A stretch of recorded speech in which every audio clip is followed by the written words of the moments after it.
வணக்கம் நேயர்கள் அனைவருக்கும் ஆர்த்தியின் அன்பு வணக்கங்கள். இந்த நிகழ்ச்சி சிகரம் தொடுவோம். ஒவ்வொரு நாளும் ஒவ்வொரு விதமான மனிதர்களை நம்ம வந்து சந்திச்சுட்டு இருக்கோம். ஒவ்வொரு துறையை பற்றி தெரிஞ்சுட்டு இருக்கோம். அவங்களுடைய வாழ்க்கை பயணத்தை நம்ம கிட்ட பகிர்ந்துட்டு இருக்காங்க. ஒரு புத்தகம் போல ஒவ்வொரு நாளும் ஒவ்வொரு புத்தகத்தையும் நம்ம படிச்சுட்டு வந்துட்டு இருக்கோம். அந்த வகையில் இன்றைக்கு ஒரு புதுவிதமான நூல் நமக்காக இங்கே காத்துட்டு இருக்கு அப்படின்னு தான் சொல்லணும். ஏன்னா இவருடைய வாழ்க்கையில் வந்து பிரச்சனைகள் அப்படின்றதையும் தாண்டி அவர் எதை நோக்கி செல்கிறாரோ அதை என்னால் வெற்றி கொள்ள முடியும் அப்படின்ற ஒரு நிலையில் இருக்கக்கூடிய ஒரு மனிதர். விவசாயம் தெரியும், வியாபாரம் தெரியும், இதையும் தாண்டி வந்து மக்களுடைய மனசை வந்து நல்லா புரிஞ்சுக்க தெரியும், சட்டம் தெரியும், நல்ல ஒரு மனிதம் தெரியும் அப்படின்ற ஒரு மனிதர் தான் இங்கே வந்திருக்காரு. ஸோ நியூ லைஃப் பிளேஸ்மெண்ட்ஸ் இதனுடைய ஃபவுண்டர் திரு பீட்டர் ரெக்ஸ் சார்லி அவர்கள் நமக்காக காத்துட்டு இருக்காங்க. ரொம்ப ஒரு இன்ட்ரெஸ்டிங் பர்சனாக இருக்காங்க. லைஃப்பில் பிரச்சனைகளே இல்லை, எனக்கு எதுக்கு போனாலும் சக்ஸஸ் தான் அப்படின்னு இருக்கக்கூடியவங்களுக்கு தான் இந்த டார்கெட் அப்படின்றது ரொம்ப ரொம்ப சவாலான ஒரு விஷயமா இருக்கும். அந்த சவாலையே வந்து ரொம்ப சுவாரஸ்யமாக ஏற்றுக்கொண்டு இன்றைக்கும் வந்து எல்லார் மனசிலும் ஒரு நல்ல மனிதர் அப்படின்ற பெயரை எடுத்துக்கொண்டு அதுதான் என்னுடைய லட்சியம் அப்படின்ட்டு ஓடிக்கொண்டிருக்கக்கூடிய அந்த மனிதர் இதோ. வணக்கம் சார். வணக்கம் ஆர்த்தி. ஸோ உங்களை சார்லி அப்படின்னு நாங்கள் கூப்பிடலாம். தாராளமாக கூப்பிடலாம். புது யுகம் நேயர்களுக்கு என்னுடைய வணக்கங்களை நான் முதல்ல தெரிவிச்சுக்கிறேன். இந்த ஒரு வாய்ப்பு எனக்கு வந்து கொடுத்ததுக்கு ரொம்ப ரொம்ப இறைவனை, எல்லாம் வல்ல இறைவனையும் என்னை வளர்த்தாளுக்கு என்னுடைய தாயையும் இந்த நேரத்தில் நான் நினைத்து பார்க்குறேன். சூப்பர். ஆரம்பமே அற்புதமாக யாருக்கெல்லாம் வணக்கம் சொல்லணுமோ நிச்சயமாக சொல்லிட்டீங்க. தாய் மண்ணை தாண்டி பல நாடுகளுக்கு வந்து நீங்கள் பயணம் செஞ்சுட்டு இருக்கீங்க. இருந்தாலும் நம்ம தாய் மண்ணிலிருந்து ஆரம்பிப்போம். திருச்சிக்காரர் அப்படின்ட்டு நீங்கள் எங்ககிட்ட பகிர்ந்துக்கிட்டீங்க. சொந்த ஊர், சொந்த மண், சொந்தங்கள், இவங்களை பற்றி சொல்லுங்கள் சார். திருச்சி வந்து சோழர்கள் ஆண்ட ஒரு பூமி.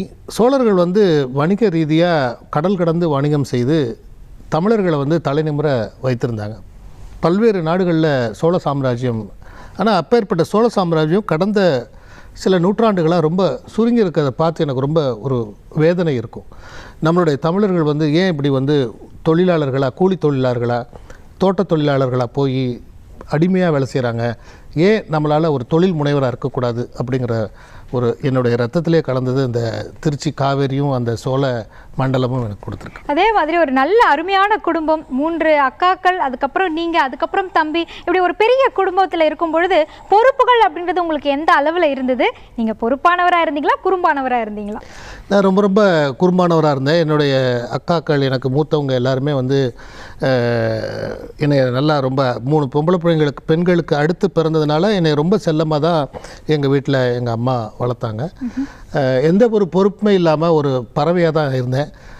எப்படி தான் எனக்கு வந்து இந்த இவ்வளோ பெரிய பொறுப்புகளை சமாளிக்கிறேன்னு இப்போ அப்படின்னு நினச்சி பார்க்க முடியல. பட் அதுக்கு நான் கல்லூரி படிப்பு முடித்ததுக்கப்புறம் நான் வேலை பார்த்த இடங்களிலும் எனக்கு அது மாதிரி ஒரு பொறுப்பான பதவிகள் கிடைச்சனால, எனக்கு கீழே நல்ல ஒரு பொறுப்பான ஊழியர்கள் கிடைச்சனால எப்படியும் லைஃப் போயிட்டுருக்கு. அதுதான் நிஜம். Super super. அப்போ ஒரு பறவை மாதிரி இருந்தேன் அப்படின்னும் பொழுது அதிலே உங்களுடைய அந்த சுதந்திரத்தன்மை எங்களால் உணர முடிஞ்சது. ஆனால் லைஃப் வந்து நமக்கு பாடத்தை கற்றுக் கொடுத்துட்டு தான் லைஃப்னா என்ன அப்படின்றதையே புரிய வைக்கும். அப்படிப்பட்ட பாடம் தான் நீங்கள் படிக்கும் பொழுதே நீங்கள் நினச்ச குரூப் எடுத்து படிக்க முடியல, நினச்ச படிப்பை படிக்க முடியல அப்படின்ற ஒரு வருத்தத்திலிருந்து தான் அந்த சவால்கள் ஆரம்பிச்சிருக்கு. அந்த இன்சிடென்ட் எங்களோட ஷேர் பண்ணுங்களேன் ப்ளீஸ். நான் எங்கள் பிறந்த ஊர் திருச்சியாக இருந்தாலும் நான் வளர்ந்த ஊர் வந்து பரமக்குடி, ராமநாதபுரம் மாவட்டத்தில். அங்கே வந்து பணி நிமித்தமாக என்னுடைய தந்தை வந்து அங்கே பணியில் இருந்தாங்க. ஒரு சின்ன ஊர், சின்ன ஒரு சர்க்கிள், சின்ன ஒரு வட்டம், சின்ன நண்பர்கள், பட் நல்ல நண்பர்கள், நல்ல ஒரு நண்பர்களை எனக்கு வந்து பள்ளி காலத்தில் எனக்கு கிடைச்சாங்க. பெரிய சந்தர்ப்பங்கள் எங்களுக்கெல்லாம் அப்போல்லாம் கிடைக்கல. எனக்கு வந்து பெரிய இன்ஸ்டிடியூஷன்ஸ், பெரிய எம்ப்ளாய்மெண்ட்டு எங்கள் வீட்டில் மூத்த குடும்பத்தில் எங்கள் அண்ணனாக இருந்தது. அடுத்தடுத்து வந்து அவர் பிஎஸ்சி கெமிஸ்ட்ரி படித்தார், வேலை கிடைக்கல. ஆனால் நான் சொல்கிறது 1975 எங்கள் சிஸ்டர்ஸ்க்கு வேலை கிடைக்கல, என்னுடைய தம்பிக்கு வேலை கிடைக்கல. ஸோ இதெல்லாம் வந்து என்னுடைய வாழ்க்கையில் வந்து எங்கள் அப்பா அம்மா வந்து தெரிஞ்சவங்கள போய் பார்த்து, அவர் பார்த்தார் சிவகங்கையில் ஒரு முக்கியமான ஒருத்தர், அவரை போய் பார்ப்பாங்க. திருச்சியில் பிஹெச்சியில் ஒரு பெரிய அதிகாரியை அவர் பார்ப்பாங்க. ராம்நாட்டில் ஒரு பொலிட்டிக்கலாக ஒரு மினிஸ்டரையோ இல்லை எம்பியை பார்த்து, இப்படி தான் வந்து எங்கள் தாய் தந்தையர் வந்து என்னுடைய சகோதரர்களுக்கு பார்த்த சவால்களை எனக்கு வந்து ஆரம்ப காலத்தில், நான் பள்ளி காலத்தில் நிறைய பார்த்தேன். பெரிய ஆப்பர்ச்சுனிட்டிஸ் இல்லாத ஒரு சமுதாயத்தில் நாம் வந்து அந்த காலத்தில் இருந்தோம். இன்றைக்கி இன்டர்நெட் வந்ததுக்கப்புறம், கம்யூனிகேஷன் வந்ததுக்கப்புறம் எல்லாத்துக்கும் வாய்ப்பு, இந்த மாதிரி புள்ளிகள் எங்கெங்கெல்லாம் இருக்கிறதெல்லாம் இந்த புள்ளிகள்லாம் இணைத்து ஒரு கோடு போடலாம் அப்படிங்கிறது தான் என்னுடைய பிஸ்னஸ் கனவு அதை தான் நான் பண்ணிக்கிட்டு இருக்கேன். அதுதான் ஒரு புதிய லைஃபையே உருவாக்கணும் அப்படின்றத உங்களுடைய அச்சீவ்மெண்ட்டினுடைய ஆரம்பம் அந்த இடத்துல இருந்தே உருவாகிருச்சு அப்படின்றது நல்லாவே வாய்ப்புகள் மறுக்கப்பட்ட இடத்துல இருந்து இன்றைக்கு வந்து எனக்கு நான் இப்போ வந்து துபாயில் பிஸ்னஸ் பண்ணுறேன், யூரோப்பில் பிஸ்னஸ் பண்ணுறேன், யூகேல we have clients and I have various business நெட்வொர்க்ஸில் இருக்கேன். கிட்டத்தட்ட ஒரு 15 நாடுகளில் எனக்கு பிஸ்னஸ் ரீதியான வணிக ரீதியான நண்பர்கள் இருக்காங்க.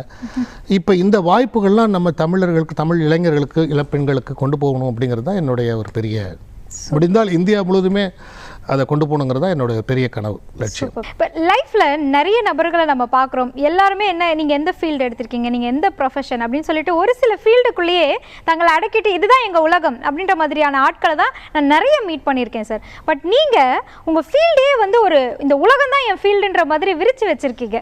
ஸோ அக்ரி படிச்சிருக்கீங்க, எம்பிஏ படிச்சிருக்கீங்க, லா படிச்சிருக்கீங்க. ஸோ இது எல்லாமே தாண்டி இப்போ எல்லாருக்குமே பிளேஸ்மெண்ட்ஸ் அப்படின்ற ஒரு விஷயத்தை கொண்டு வந்துட்டுருக்கீங்க.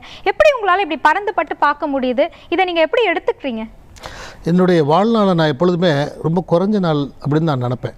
இந்த குறைஞ்ச நாளில் நிறைய செய்யணும், நிறைய செய்ய வேண்டிய காரியங்கள் நிறையா இருக்குது, நிறைய விஷயங்களை மக்கள் கொண்டு போகணும். வாய்ப்புகள் எல்லாருக்குமே அந்த ஆப்பர்ச்சுனிட்டிஸ் இருக்குது, எல்லாருக்குமே புத்திசாலிகள் தான். ஆனால் என்னால் முடிந்த அளவுக்கு ஒரு சிறிய பாலமாக இவங்களெல்லாம் வந்து இணைக்க முடியுமா அப்படிங்கிறத நான் நினப்பேன்.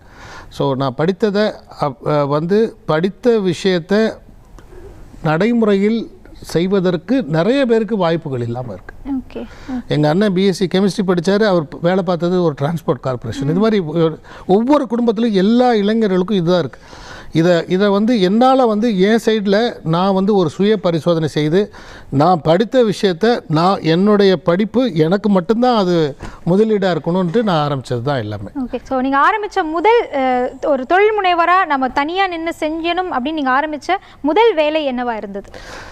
நான் வந்து என்னுடைய குடும்ப சூழ்நிலை காரணமாக வேலைக்கு போக வேண்டிய ஒரு கட்டாயத்தினால நான் வந்து முதல்ல ஒரு மத்திய அரசு பணியில் வேலைக்கு போயிருந்தேன். பின்னாடி எனக்கு திருமணம் ஆனதுக்கப்புறம் குழந்தைகளை வளர்க்க வேண்டிய சூழ்நிலையில் நான் வந்து ஒரு வங்கி பணியில் வேலையில் இருந்தேன். பட் என்னுடைய மனசு வந்து வேலையில் இல்லை. நீ வந்து அடுத்தவங்களுக்கு வேலை கொடுக்கறதற்காக பிறந்தவன், வேலை தேடும் சமுதாயமாக இல்லாமல் வேலை கொடுக்கும் சமுதாயமாக இந்த சமுதாயத்தை மாற்றணும் அப்படிங்கிறதுக்காக ஐ ஸ்டார்டட் இன் 1995 ஒரு தொண்டு நிறுவனத்தை நான் ஆரம்பித்தேன். அந்த தொண்டு நிறுவனத்தை அப்பையும் பார்த்திங்கன்னா அதில் வந்து இந்த நாட்டோட ஏழ்மையை வெளிநாட்டுக்கோ இல்லை அரசாங்கத்துக்கு விற்பனை செய்வதோ, யாருக்கோ ஒரு ஃபண்டருக்கு டோனருக்கு விற்பனை செய்வதற்காக நான் பண்ணலை. அது வந்து முழுக்க சுயசார்பை எய்ம் பண்ணி சஸ்டைனபிள் ப்ரோக்ராம்ஸை, கிரெடிட் பேஸ்ட் டெவலப்மெண்ட் ப்ரோக்ராமாக தான் அதில் இருக்க திட்டங்கள்லாம் நான் பண்ணேன். இதுதான் என்னுடைய ஃபஸ்ட்டு பப்ளிக் பொது வாழ்க்கைக்கு என்னுடைய அர்ப்பணிப்பு வந்து பெண்களுக்காகவும் குழந்தைகளுக்காகவும் சிறைவாசிகளுக்காகவும்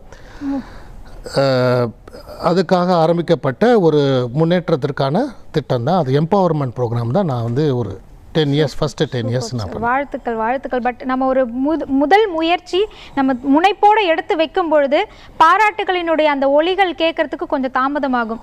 ஆனால் நம்மளை ஏமாற்றக்கூடிய ஏமாற்றம், நம்மளை வந்து இதிலிருந்து மாற்றணும் அப்படின்ற அந்த மாற்றங்கள், இதெல்லாம் தான் வந்து முதல்ல நமக்கு வந்து கை கொடுக்கும். இந்த நெகட்டிவ்ஸ் தான் ஃபஸ்ட்டு வந்து கை கொடுக்கும். இப்போ பாசிட்டிவ்ஸ்ன்றது பின்னாடி தான் நம்மளை வந்து வரவேற்கும். ஸோ அந்த பாசிட்டிவ் பார்க்குறதுக்கு முன்னே நெகட்டிவான விஷயங்கள் என்னென்ன வந்தது, அதை நீங்கள் எப்படி எதிர்கொண்டீங்க?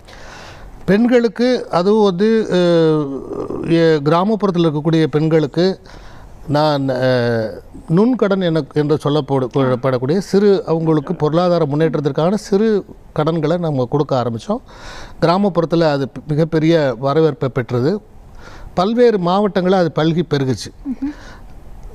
ஸோ ஒரு சமயத்தில் வந்து பார்த்திங்கன்னா எல்லாருடைய அரசியல்வாதிகளாக இருக்கட்டும், வியாபாரிகளோட கண்ணாக இருக்கட்டும், எல்லாரும் இந்த அமைப்பை நான் ஆரம்பித்து கட்டமைத்த ஒரு மிகப்பெரிய ஒரு கூட்டமைப்பை, மக்களுடைய இயக்கத்தை தன்னுடைய நோக்கத்துக்காக அவங்க பயன்படுத்திக்க ஆரம்பித்தாங்க.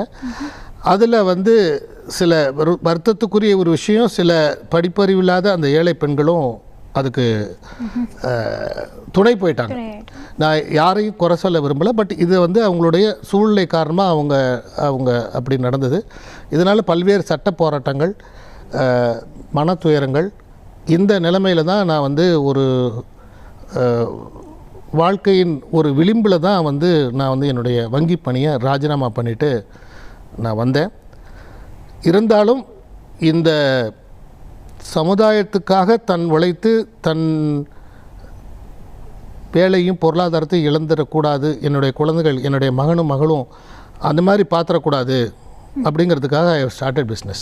Super sir, super. இப்போது இவ்வளோ பெரிய அவமானங்கள், இவ்வளோ பெரிய ஏமாற்றங்கள் இதையெல்லாம் கடந்த பிறகும் நம்ம என்ன நினைப்போம்னா, இனிமேல் நமக்காக நம்ம குடும்பத்துக்காக வாழ்வோம், நம்ம வந்து சேஃபாக வாழ்ந்தால் போதும் அப்படின்னு தான் நினைப்போம். ஆனால் இதையும் தாண்டி திரும்பவும் நீங்கள் வந்து எல்லாரும் சேர்ந்து வளருவோம், எல்லாருக்குமே நான் வாய்ப்பு கொடுப்பேன் அப்படின்னு சொல்லிட்டு தான் இந்த நியூ லைஃப் பிளேஸ்மெண்ட் அப்படின்ற ஒரு விஷயத்தை எங்ககிட்ட சொல்லியிருக்கீங்க. இது எப்படி பாசிபிள் சார்? ஒரு கசப்பான அனுபவத்துக்கு பிறகு எல்லாருமே வந்து தன்னை காத்துக்கணும்னு தான் நினைப்பாங்க. திருப்பி நீங்கள் அந்த மக்களுக்காகவும் அவங்களுக்காகவுமே நான் அதை செய்கிறேன் அப்படின்றது எப்படி சார்? ஒவ்வொரு தவறுகள்லேருந்தும் ஒவ்வொரு விழுதலிலிருந்தும் நம்ம வந்து கீழே விழுகும்போது தான் புதிய ஒரு விஷயங்களை கற்றுக்குறோம். ஒரு குழந்தை விழுகும்போது நம்ம அது திரும்ப எந்திரிக்குன்ற ஒரு நம்பிக்கையில் தான் அது எந்திரிக்குது. அது மாதிரி வந்து எனக்கு வந்து நான் கடந்து வந்த பாதையில் சில வழிகள் வந்து ஏமாற்றங்கள் இருந்தால் கூட, இந்த சமுதாயம் என்னுடைய முதுகில் குத்தினா கூட நான் வந்து என் சைடில் தான் அதை வந்து என்னுடைய பிஸ்னஸ் மாடல், நான் எடுத்துக்கொண்ட விஷயம், நான் ஒரு விஷயத்தை நான் நம்பி சேர்த்த ஒரு சில ஊழியர்கள், இவங்கள தான் நான் வந்து குறை சொல்ல முடியுமே தவிர ஒட்டுமொத்த சமுதாயத்தையும் நம்ம செய்ய முடியாது. ரெண்டாவது, இதனால் வந்து சமுதாயத்துக்கு என்னுடைய பங்களிப்பு இல்லாமல் நான் வந்து ஒரு தோற்று போனவனா என்னுடைய குழந்தைகளுக்கு தெரியக்கூடாதுன்றதுக்காக தான் நான் வந்து அந்த ஒரு வீரியம் எனக்கு எப்பொழுதுமே இருந்தது. கண்டிப்பாக. ஸோ ஆனால் அந்த ஒரு தருணத்தில் கண்டிப்பாக எல்லாரும் மனசும் உடஞ்சு போயிடும். ஒரு அப்படியே ஸ்டக்காகி நம்ம நின்றுடுவோம். கண்ணு முன்னாடி என்ன நம்ம ஒன்று நல்லது செய்ய நினச்சோம், நமக்கு இப்படி ஒரு இது கிடச்சிருச்சே, அதற்கான பலன் இப்படி கிடச்சிருச்சேன்னு அப்படியே அமைதியாக நின்றுடுவோம். அந்த இடத்துல கைப்பிடிச்சி தூக்குறதுக்குன்னு ஒரு நபரோ இல்லை ஒரு சம்பவமோ நிச்சயமாக நடந்திருக்கும். உங்களுக்கு அந்த தன்னம்பிக்கை கொடுத்த அந்த மனிதர் இல்லை அந்த ஒரு நிகழ்வு, அந்த ஒரு இடம் எதுவாக இருந்தாலும் எங்களோட ஷேர் பண்ணலாம். நான் வந்து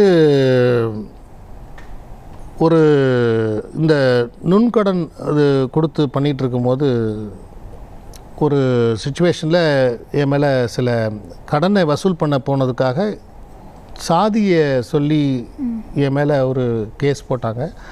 ஒரு பெண்கள் வந்து அவங்க சில ஊரில் அவங்க வந்து போலீஸ் ஸ்டேஷனில். அப்போ ஒரு டிஐஜி என்னை கூப்பிட்டு அட்வைஸ் பண்ணார். உங்களுக்கு நல்ல ஒரு வசதியான கடவுள் நல்ல ஒரு வாய்ப்பை கொடுத்துருக்காரு, நல்ல வங்கி பணியில் இருக்கிறீங்க, உங்கள் குடும்பம் நல்லா ஒரு சமுதாயத்தில் ஒரு நல்ல ரெக்கக்னைஸ்டாக இருக்குது, நீங்கள் ஏன் வந்து போய் இந்த மாதிரி ஏழைகளுக்கு செய்கிறேன், பெண்களுக்கு உதவி செய்கிறேன்னு நீங்கள் ஏன் உங்களோட வாழ்க்கையை வீணடிச்சுக்கிறீங்க அப்படின்னு சொல்லி சொன்னார். அவருடைய சொன்ன கருத்து வந்து எனக்கு ஒரு நான் அந்த சுச்சுவேஷனில் நான் கேட்டுக்கொள்ளக்கூடிய சுச்சுவேஷன் தான் கூட நான் வந்து என்னுடைய பிஸ்னஸ் மாடலை சரி எனக்கு வந்து இதுக்குரிய பலன் இல்லை, நான் வந்து அதுக்குரிய ஒரு சமுதாய பலம் உள்ள ஒரு கடன் கொடுத்து வாங்கக்கூடிய ஒரு விஷயம் இல்லைனா கூட வேறு ஒரு என்னை சுய பரிசோதனை செஞ்சு பார்த்துக்கிட்டேன். தோல்விங்கிறது எல்லாருக்குமே சகஜம்தான். ஆனால் இதுலேருந்து எழுந்து வரணும்னா திரும்ப திரும்ப அதே செய்யக்கூடாதுங்கிறத நான் கற்றுக்கிட்டேன். ஸோ எனக்கு தெரிஞ்ச மூளை யூஸ் பண்ணேன். அடுத்து வந்து முதலீடை வந்து பணம் போடாமல் ஒரு மூளையை மட்டுமே உபயோகப்படுத்தி ஒரு பிஸ்னஸ் என்ன பண்ண முடியும். பிஸ்னஸ்னாவே இன்வெஸ்ட்மெண்ட் அப்படின்னு பார்க்குற இந்த உலகத்தில் இந்த கான்டாக்ட்ஸ் என்னுடைய பள்ளி தோழர்களை நான் நன்றியோடு நினச்சி பார்க்குறேன். என்னுடைய கல்லூரி தோழர்கள் அவங்க இருக்கிறாங்க, அவங்க நான் நினச்சி பார்க்குறேன்.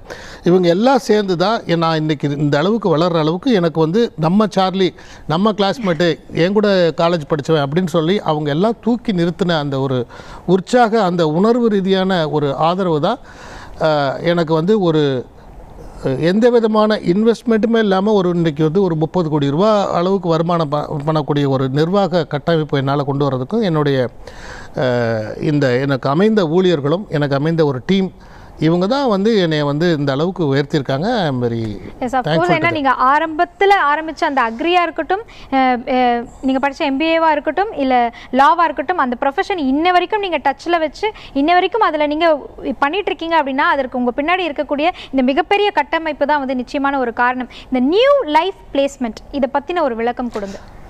நியூ லைஃப் பிளேஸ்மெண்ட்ஸுங்கிறது ஒரு ஹியூமன் ரிசோர்ஸ் கம்பெனி, ஒரு மனித வள இது ஒரு கம்பெனி. இதில் வந்து ஒரு ஹெச்ஆர் சூப்பர் மார்க்கெட் அப்படின்னு நான் பெருமையாக சொல்லிக்கிறது. இதில் வந்து ஒரு 16 வயதுலேருந்து 46 வயது வரைக்கும் உள்ளவங்க யாருக்கு வேணாலும் வேரியஸ் டிபார்ட்மெண்ட் செக்ஷன்ஸ் எங்ககிட்ட இருக்குது. We have different 8 verticals. அதாவது ஒருத்தர் வந்து ஒரு 11th படிச்சுட்ருக்காங்க, இல்லை காலேஜ் ஃபைனல் இயர் படிச்சுட்ருக்காங்க, என்ன வேலைக்கு போகலாம், இல்லை மேற்கொண்டு என்ன படிக்கலாம், இதுக்கு எங்ககிட்ட வந்து ஒரு சைக்கோமெட்ரிக் கேரியர் கைடன்ஸ் ஒரு டூல் இருக்குது. ஸோ அவங்களுடைய கேரக்டர்ஸுக்கு தகுந்த மாதிரி it's an American psychologist doctor Bernard அவருடைய டூல் நாங்கள் யூஸ் பண்ணுறோம். ஒரு ஆன்லைன் டெஸ்ட்டில் அவங்க பண்ணாவே உங்களுக்கு 20 பக்கம் ரிப்போர்ட் வந்துடும்.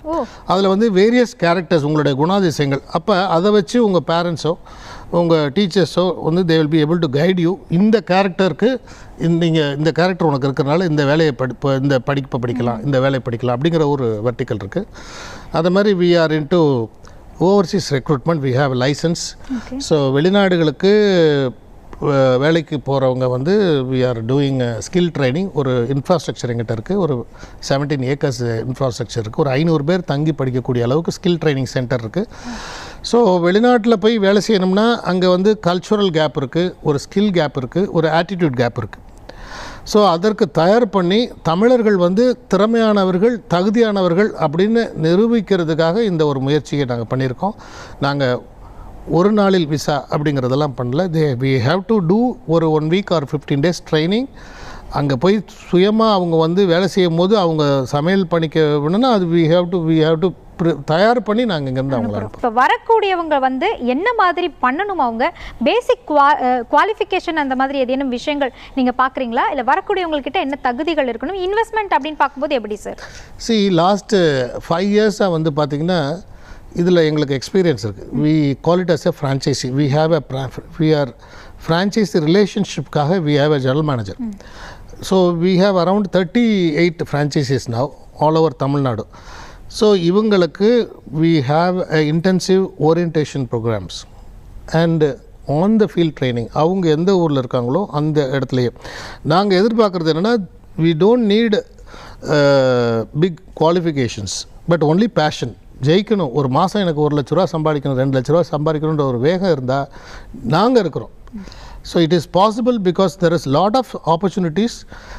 நிறைய அந்த ஏற்கனவே நான் சொன்ன மாதிரி அந்த டாட்ஸை நாங்கள் நிறைய கனெக்ட் பண்ணி வச்சுருக்கோம். ஜஸ்ட் எங்கள் கையை பிடிச்சிட்டு நீங்கள் ட்ராவல் பண்ணுங்கள். உங்களுக்கு நீங்கள் இருக்கக்கூடிய இடத்துல ஒரு விசிபிலிட்டி நீங்கள் கொண்டு வரணும். நீங்கள் இருக்கிறீங்கன்றதுக்கு ஒரு சின்ன 10 by 10 ஸ்கொயர் ஃபீட்லேயே ஒரு 200 ஸ்கொயர் ஃபீட்டில் உங்களுக்கு ஒரு ஆஃபீஸ் ஸ்பேஸ் இருந்தால் பீப்புள் வந்து உங்களை வந்து நம்பணும், ட்ரஸ்ட்டு க்ரியேட் பண்ணணும். நீங்கள் இருக்கீங்கன்னு வந்தீங்கன்னா we have very importantly Tamil Nadu அரசாங்கம் 32 அரசு துறையில் எங்களுடைய கம்பெனிஸு பேரோலில் இருக்கிறாங்க.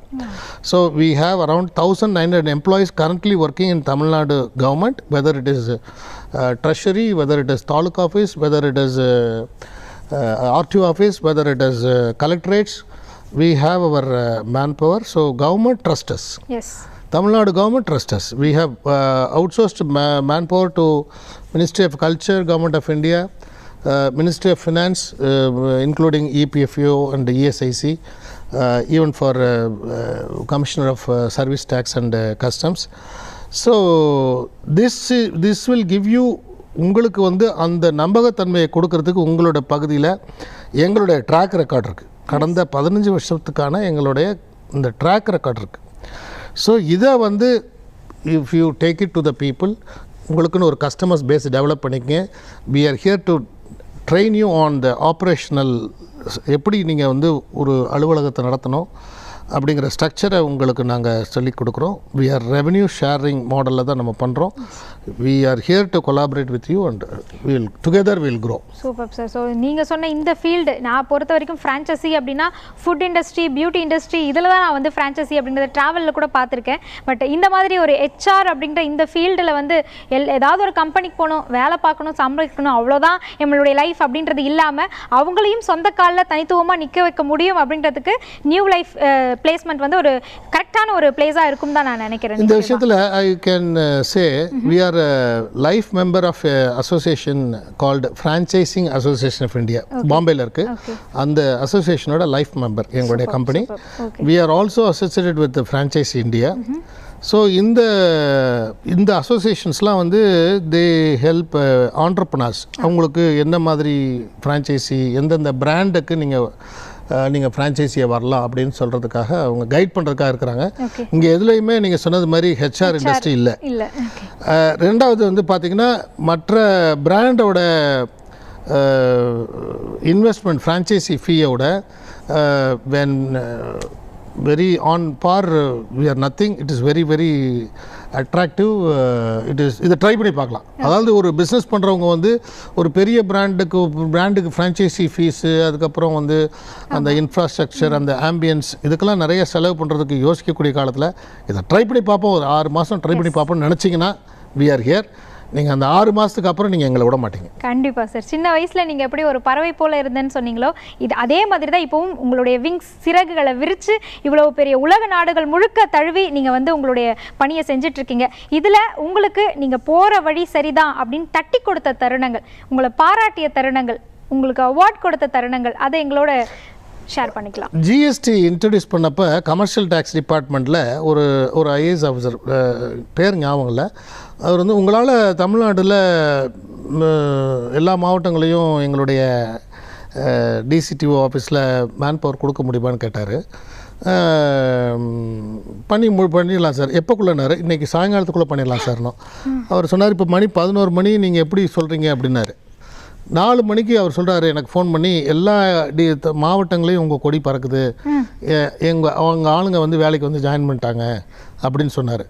அது பிகாஸ் ஆஃப் எங்களுடைய ஃப்ரான்ச்சைசிஸ் இருக்கிறாங்க சார். அது வந்து ஸோ அது வந்து இது மாதிரி வந்து இப்போ எலெக்ஷன் கமிஷனாக இருக்கட்டும், யார் வந்து எங்களால்கிட்ட இப்போ கூட இன்னொரு துறைக்கு வந்து மிகப்பெரிய ரெக்ரூட்மெண்ட் அவுட் சோர்சிங்கில் கான்ட்ராக்சுவல் மேன் பவர் தான் நாங்கள் டீல் பண்ணுறது. We are not dealing with any regular permanent employment.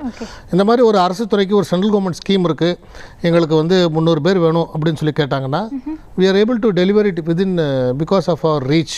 எங்களுடைய இது மாதிரி பல்வேறு தருணங்களில் வந்து எனக்கு ரொம்ப சந்தோஷமாக இருக்குது. இந்த கோவிட் டைம்லேயுமே வந்து பார்த்திங்கன்னா கிட்டத்தட்ட we have provided employment to around 480 people. Okay.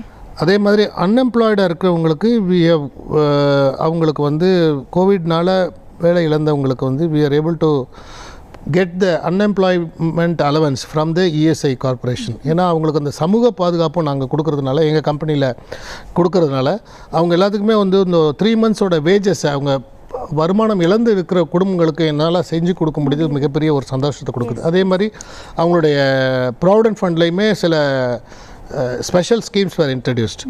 அதுவும் அவங்களுக்கு கொண்டு போய் சேர்க்க முடிஞ்சது எனக்கு மிகப்பெரிய ஒரு சந்தோஷத்தை கொடுத்தது. இப்போ லைஃப்பில் நிறைய பேர் வந்து என்னோட லைஃப் ஏதோ நான் வாழ்ந்துட்டுருக்கேன் அப்படின்னு நினைக்கக்கூடிய நிறைய நபர்களுக்கு நீ நினச்ச லைஃப்பை வாழ்கிறதுக்கான ஒரு வாய்ப்பை நான் ஏற்படுத்தி கொடுக்குறேன், ஒரு புது லைஃப்குள்ளே உள்ளவா அப்படின்னு சொல்கிற மாதிரி தான் உங்களுடைய நியூ லைஃப் பிளேஸ்மெண்ட் அப்படின்ற இந்த நிறுவனம் இருக்குது. இது வெற்றி பெறுறதுக்கு எங்களுடைய மனமார்ந்த வாழ்த்துக்கள் and all the very best sir. உங்களுடைய சிறகை இன்னும் நீங்கள் பெரிதாக விரித்து கொண்டு நீங்கள் பறக்கணும் அப்படின்றது தான் எங்களுடைய ஆசை. பறக்கும் பொழுது எல்லோரையும் சேர்த்து கொண்டு பார்க்கணும் அப்படின்றது தான் கூடுதல் ஆசையும். வாழ்த்துக்கள், நன்றி.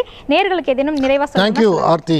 இந்த ஒரு வாய்ப்பு எனக்கு ரொம்ப கொடுத்ததுக்கு இந்த புதுயுகம் நிர்வாகத்திற்கும் உங்களுக்கும் என்னுடைய மனமார்ந்த நன்றிகளும் வாழ்த்துக்களும்.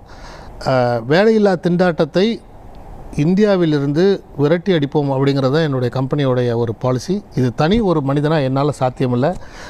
வாருங்கள், நாம் அனைவரும் சேர்ந்து வடம் பிடிப்போம், வணிகம் வளர்ப்போம், வேலை கொடுக்கும் சமுதாயமாக மாறுவோம். நன்றி. நன்றி சார். உண்மையிலே நான் வளரணும், நான் உயரணும் அப்படின்றத நினைக்காம நாம் எல்லோருமே சேர்ந்து வளரலாம், உயரலாம் அப்படின்னு நினைக்கக்கூடிய ஒரு நல்ல மனிதமை இன்றைக்கு நம்ம சார்லி அவர்கள் மூலமாக நம்ம சந்தித்தோம். உண்மையிலே நீங்களும் உங்களுடைய வாழ்க்கையில் ஒரு புது விதத்தை பார்க்கணும், புது பாதையை பார்க்கணும் அப்படின்னு நினச்சிங்கன்னா நிச்சயமாக நீங்கள் சாரை காண்டாக்ட் பண்ணலாம். மீண்டும் உங்களை அடுத்த நிகழ்ச்சியில் சந்திக்கின்றோம். நன்றி, வணக்கம்.